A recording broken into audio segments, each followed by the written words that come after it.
But so why is New York then the setting for these thoughts about radicality and etymology and finding a lexicon for the self?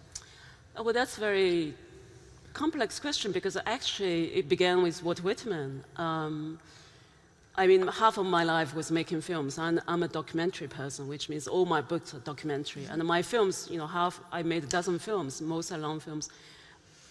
Most of fiction films are also done in a pure documentary way. And it's up to you to call it what? Fiction documentary. I do not function with those terms. So I was making a film to do with Walt Whitman.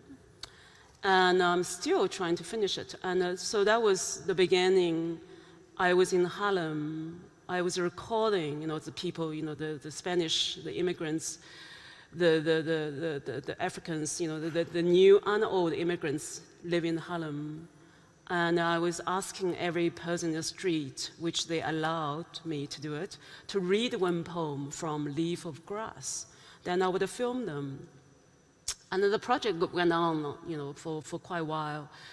And I thought that process is so much about America, what is America and what is in New York, because Walt Whitman actually began in New Jersey, then came to New York, and then he became this great figure in this newspaper called The Eagle, which is by the Brooklyn Bridge, where I was. This photo was taken, actually under his building. And then he was sacked by the newspaper because he was very big advocate to anti-slavery. So he wrote articles about how terrible slavery, and then the newspaper said, then man, you had to go.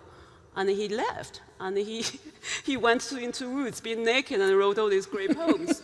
And so I got people in Harlem that year to read one particular poem called I Hear America Sing, because I think that is the one about America then with such optimistic beauty and strength.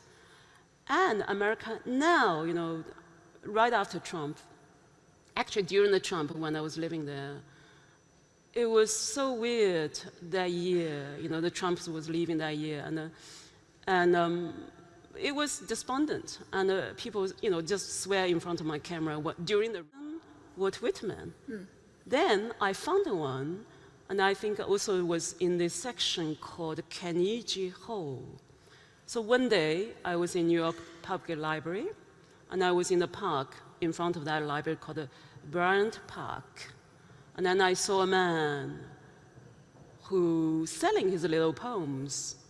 And I was this, you know, idiotic person. I bought one of his poems. Of course, I buy, because that's how my life is. I ask you to buy my poem. It's just slightly thicker than his edition. And then he suddenly began. So his name is Mr. Robertson. He said, I love Walt Whitman. And then my eyes immediately lit. I said, tell me more. He said, well, I am the modern Walt Whitman. I am. Yes, great. He's homeless. So the modern Walt Whitman is homeless and self-published. Well, he said, I am self-published, just like Walt Whitman. I am self-taught, never schooled, just like Walt Whitman. The only difference is I'm homeless, and I followed him every day. So that was my friend. And I went to see him. I think he was there every Wednesday afternoon, and then some kind of Saturday afternoon. And then one day I went there, he wasn't there anymore. Then he told me a place where, I can't remember, a lodging place, which is like for homeless people to live. So that was the end of my Whitman story. And I wrote down his name, then I wrote that section really dedicated to him. And then I tried to find him. He's no more. So I thought about, this is in New York.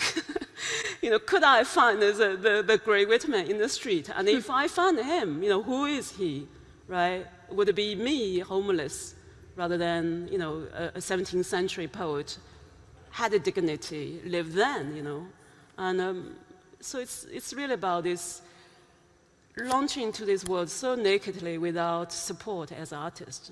And I was having support when I was living there teaching, you know, have salary. But there's a great sense of this existential loneliness, and it's kind of ontologically emptiness there in the street. And that's when I began to write this book.